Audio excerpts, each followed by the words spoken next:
বৃন্দাবনের গাভীগণ তারাও কৃষ্ণকে কত ভালোবাসে জানো। কখনো হয়তো শ্যাম সুন্দর বংশীধ্বনি করছেন, গাভীগণের কর্ণ কুহর দ্বারা সেই বংশীধ্বনিটা তারা শ্রবণ করেছে।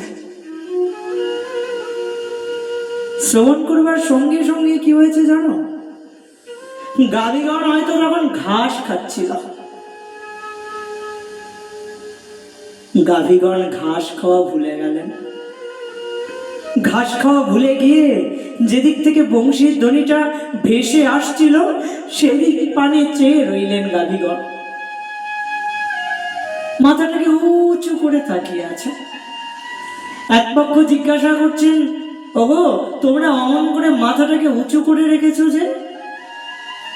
গাভীগণ যেন বলছেন, মাথাটাকে উঁচু করে কেন রেখেছি জানো?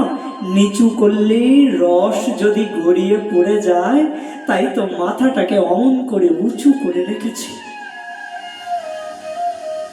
গাভীগণ এত ভালোবাসে। কখনো হয়তো এমন হয়েছে,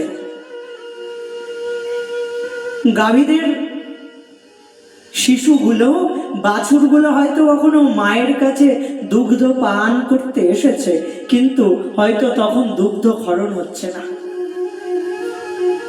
কিন্তু বংশীর ধ্বনি শ্রবণ করবার সঙ্গে সঙ্গে সেই গাভীগুলোর কি হয় জানো, আপনা থেকেই দুগ্ধ ক্ষরণ হতে আরম্ভ হয়। এত ভালোবাসে তারা বৃন্দাবন, অপ্রাকৃত। বৃন্দাবনের ভালোবাসাটা অপ্রাকৃত গো। বৃন্দাবনের সবাই কৃষ্ণকে এমন করে ভালোবাসে।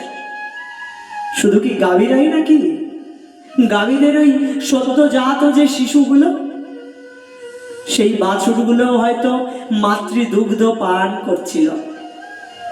হঠাৎ করে যেই না শ্যাম সুন্দরের বংশীর ধ্বনিটা কর্ণগোচর হলো, সঙ্গে সঙ্গে তারা দুগ্ধ পান করা ছেড়ে দিয়ে তারাও যেন যেদিক থেকে বংশীর ধ্বনিটা ভেসে আসছিল সেই দিক পানে মুখ করে তাকিয়ে থাকলেন। এই অপ্রাকৃত ভালোবাসা, এ ভালোবাসার কোনো তুলনা হয় না। তাই তো বৃন্দাবনের ভালোবাসার কাছে ভগবান সব সময়ের জন্য ঋণী হয়ে রয়ে গেলেন।